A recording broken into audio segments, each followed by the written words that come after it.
CTET के लिए हम लोग इम्पोर्टेंट एमसीक्यू करने वाले हैं एग्जाम के लिए। पहला सवाल है, शून्य के लिए नए चिन्ह का आविष्कार किसने किया? ऑप्शन है वराहमिहिर, ब्रह्मगुप्त, आर्यभट्ट, भास्कराचार्य। तो शून्य के लिए नए चिन्ह का आविष्कार किया था ब्रह्मगुप्त ने। ऑप्शन नंबर 20 का सही उत्तर है। अगला सवाल है, सिद्धांत शिरोमणि किसकी रचना है? वराहमिहिर, ब्रह्मगुप्त, आर्यभट्ट, भास्कराचार्य। सिद्धांत शिरोमणि किसकी रचना है? इसका आंसर हो जाएगा हमारा भास्कराचार्य। भास्कराचार्य ने सिद्धांत शिरोमणि लिखा है। अगला सवाल है, आर्यभट्टियम किसकी रचना है? वराहमिहिर, ब्रह्मगुप्त, आर्यभट्ट, भास्कराचार्य। आर्यभट्टियम रचना है आर्यभट्ट की।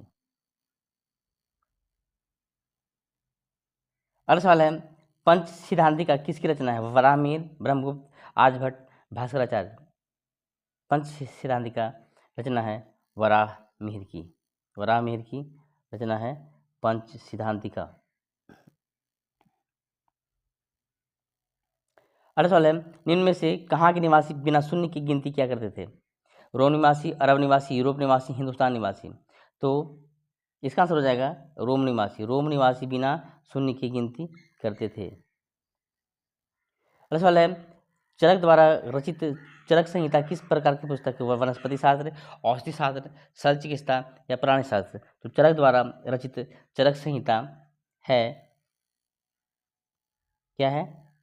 औषधि शास्त्र है। चरक संहिता जो है वो औषधि शास्त्र है।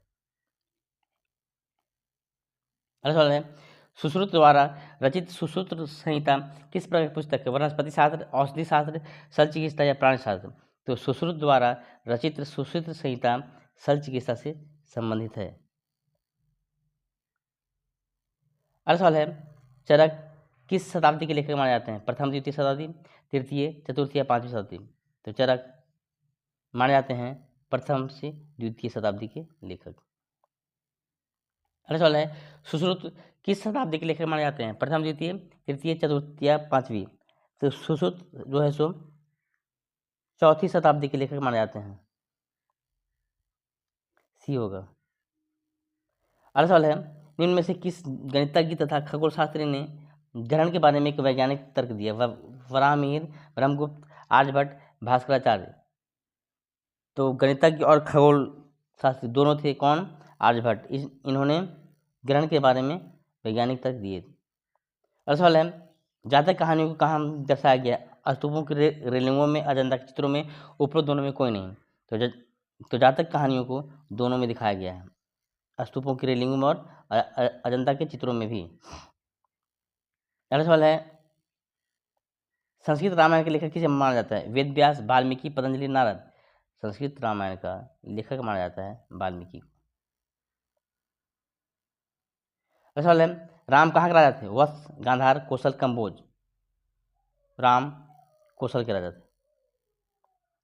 अगला सवाल है, कौशल की राजधानी कहाँ थी? अवंती, अयोध्या, वाराणसी, पाटलिपुत्र। तो कौशल की राजधानी थी अयोध्या।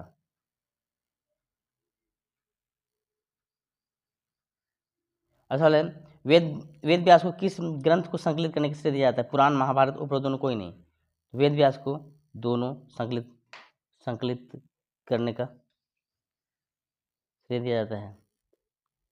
ये था अंतिम सवाल। नेक्स्ट अगली वीडियो में। Thanks for watching.